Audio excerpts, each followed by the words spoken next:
sewing machine. So I will show you how to link the sewing machine to the drone.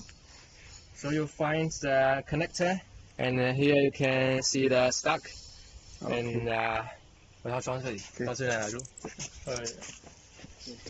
And in our drone, we have the connector in our drone on this position, and we have the red point here. And you can link this one and turn on for lock. Okay, finish.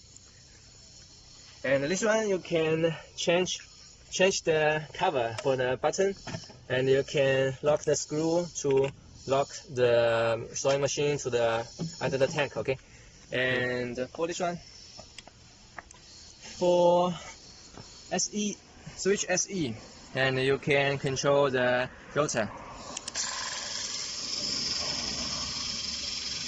And RD1, you can control the door open and close. Okay? Okay. It's clear? Clear. Okay. So open it. Okay, that's all. Thank you.